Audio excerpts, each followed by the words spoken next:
सुमा बदल गई।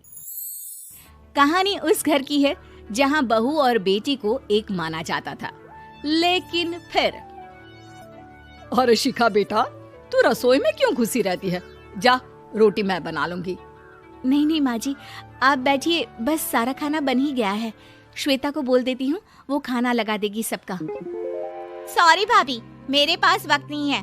माँ, मुझे पैसे देना, पार्लर जाना है। हाँ हाँ चली जाना, भाभी को भी ले जाना। वो भी जाने को बोल रही थी पार्लर, पर पहले ना मदद कर दे उसके खाना लगाने में। देख माँ, वो बहू है, उसे बहू रहने देना, इतना सर पर मत चढ़ा भाभी को।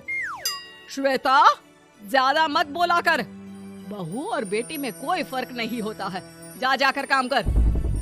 ननद को माँ का भाभी से इस तरह प्यार करना बिल्कुल अच्छा नहीं लगता।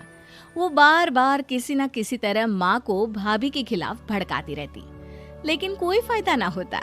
एक रोज, अरे बेटे किशन, जा बहू को कहीं घुमा कर ला, सारा दिन घर में काम करती रहती है। हाँ हाँ माँ, हम लोग जा रहे हैं ना गोवा। अच्छा जी, भाभी ने तो हमें बताया भी नहीं। वैसे तो सारी पंचायत करती है, ये गोवा वाली बात क्यों छुपा गई हमसे? अरे क्योंकि उसे खुद नहीं पता था बहन। मुझे टिकट सस्ती मिल रही थी तो मैंने बुक कर दिया। हाँ शिखा, पैकिंग कर ले, संडे हम जा रहे हैं गोवा। दोपहर में शिखा पैकिंग कर रही थी कि सास आ जाती है। ये क्या बहू, साड़ियाँ? अरे गोवा जा रही है घूमने या फिर शादी में मायके हैं? माँ जी, ऐसा कुछ है ही नहीं, समझ में नहीं आ रहा क्या रखूं कपड़े में। अरे तेरी और श्वेता की साइज तो एक ही है, उसके कुछ मॉडर्न कपड़े ले ले, आकर लौटा देना। हाँ माँ जी, ये ठीक रहेगा। शिखा श्वेता के पास जाती है और उससे कपड़े मांगती है। ना जी ना, मैं अपने कपड़े ना दूं, वैसे भी फैल जाएंगे मेरे कपड़े, बहुत महंगे वाले हैं। शिखा मुंह लटकाकर कमरे में आ जाती है तो सास कहती है, चल तैयार हो जा, तुझे मैं शॉपिंग करा कर लाती हूँ गोवा की। बस फिर क्या था, सास बहू निकल जाते हैं मार्केट और एक से बढ़कर एक ड्रेस खरीद कर घर आते हैं। पहले बता देती कि नए कपड़े दिलाने वाली है भाभी को, तो मैं अपने ही दे देती ना भाभी को, मुझे दिला देती नए कपड़े। देख श्वेता, परिवार का मतलब सबके साथ रहना होता है, ना कि सिर्फ अपना सोचना। वैसे भी तुझे अच्छे संस्कार सीखने चाहिए। और रही बात कपड़ों की, तो शिखा, आज से घर पर भी तू मॉडर्न कपड़े ही पहनेगी। कोई जरूरत नहीं है ये साड़ी वाड़ी लपेटने की। अब क्या था, घर पर श्वेता और शिखा एक जैसे रहते। एक बार पड़ोसन आती है। अरे बेटा, अपनी माँ को तो बुलाना जरा, बात करनी है। शिखा सास को बताती है और रसोई में चली जाती है। ये आपकी बेटी बहुत बड़ी हो गई है, इसके लिए एक रिश्ता है, कहो तो बता दूं। ये बेटी नहीं बहू है, घर में सब एक जैसा ही रहता है। वैसे मेरी बेटी भी बड़ी हो गई है, कोई रिश्ता हो तो जरूर बताना। पड़ोसन रिश्ता लेकर उन लोगों के घर आती है। तब श्वेता की होने वाली सास कहती है, तो ये घर है, कितने मंजिल का है? और ये बहू ने आपकी क्या पहन रखा है, जीन्स टॉप? अरे भाई, साड़ी वाड़ी नहीं है क्या इसके पास? देखिए, सर्दी है तो साड़ी में बहू कैसे मैनेज करती, वैसे पहनती है साड़ी भी।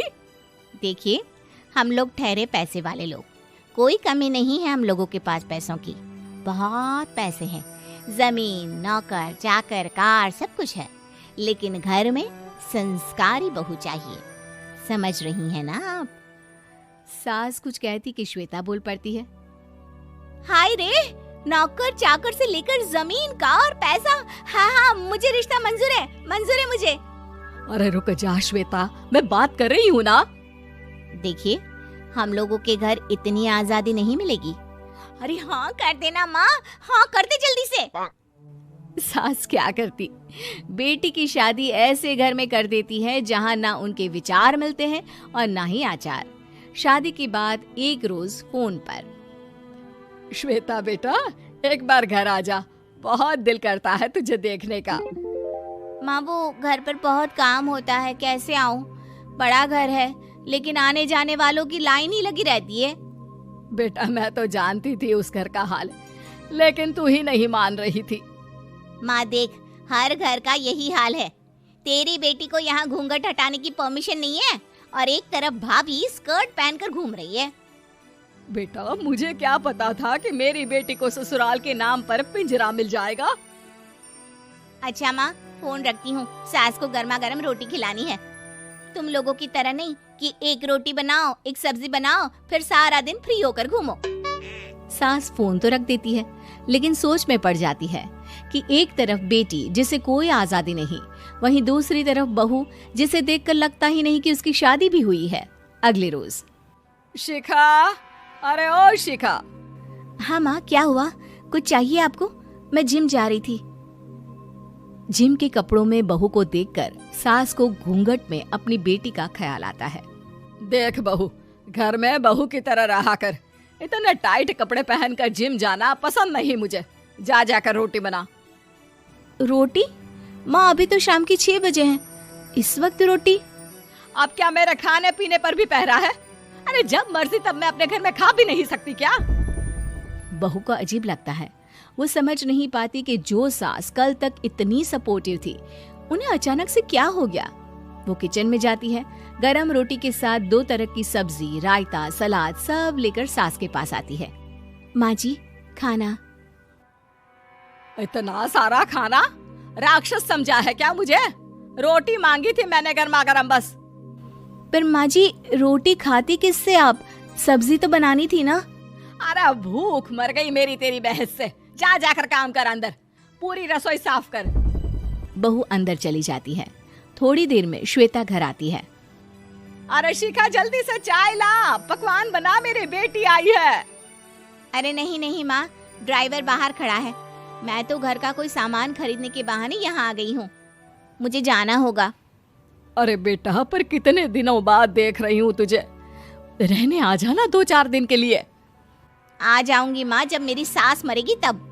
मैं तो रोज मन्नत मानती हूँ कि मेरी सास मर जाए तो अच्छा है। अच्छा चल, जा रही हूँ माँ।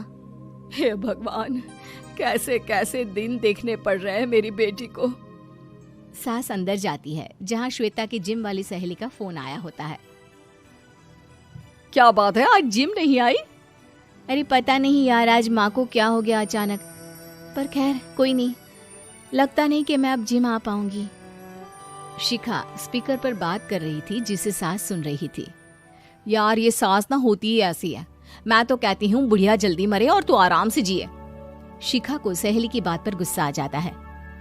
माँ के मरने की कौन सा बच्चा दुआ मांगता है मोहिनी? आगे से ऐसी बात मेरे सामने मत करना। हमारे घर की शोभा ही माँ है। क्या हुआ जो थोड़ी शक्ति दिखा रही है? उसमें भी कोई ना कोई उनकी भलाई ही होगी। मैं तो कहती हूँ भगवान मेरे जैसी सास सबको दे, जो सिर्फ माँ की तरह है। सास वाली तो कोई बात ही नहीं है उनमें। सास ये बात सुन रही थी। उनकी आंख में आंसू आ जाते हैं कि क्यों वो बेटे की किस्मत में बहू को भी भागीदार बना रही थी। शिखा, अरे ओ शिखा, क्या हो गया? जिम नहीं जाना क्या?